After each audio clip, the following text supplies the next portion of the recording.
Happy holidays everyone! So, welcome to our mini vlog. And today, kasama natin si Sir Ian. Ayan, na magdedemo ng ating 200cc ATV GeForce version 2. Alright, so this version 2 comes with a 12 inches. Ayan, 12 inches na mag slide. And then today, i-check lang po natin ang ating ilaw.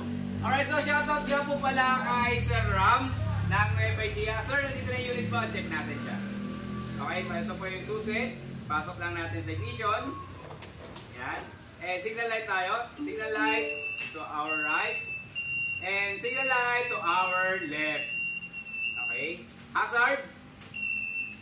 Yan, hazard. Okay. Then, ilaw tayo. This is the low beam, high beam, low beam, high beam, and blinker.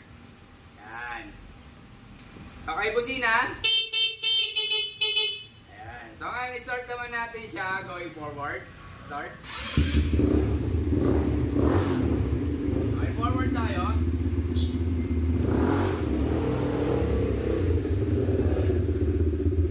Okay, check natin yung kanyang tail light. Ilaw lang. Ilaw. Okay, tail light. Okay, tail light or working. Then, brake light. Ayan, brake light. Signal light to our right. And signal light to my left. Okay. Isa pa po sa kagandahan ng ating version 2, ipacheck ko lang ulit ang feature niya. Ayan. So, meron tayo ditong chain na merong dalawa na po yung kanyang nut. Double nut po yan. Kabilat kanan, dalawang kanan. Double nut. Then, at the same time, pakita ko rin po ang kagandahan sa ating chain. Ito, may tensioner na siya kung may kita nyo, guys. Ayan. So, ito, may kita nyo yung tensioner. Ayan. So, kahit na lumuwag yung kadena nyo, automatic mag-a-adjust po dahil may tensioner siya. Ayan, so nakikita nyo yung tensioner. Ayan po yan siya, yung kulay white. Ayan. Alright, so ngayon, backward naman tayo.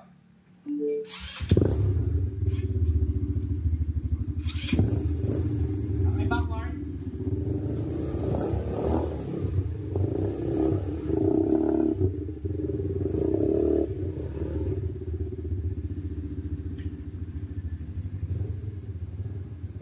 Okay, patay ko lang. Patayin na namin. Alright, ulit shoutout kay Sir Ram na naka-avail ng dalawang unit na GeForce version 2. Sir, thank you so much sa pag-avail. At sa lahat po na nagkakanais na magkaroon ng ganitong klaseng unit, ay call nyo na po kami sa number na may kita nyo dyan sa screen or sa comment section. Muli, happy holidays and happy new year everyone. Thank you so much.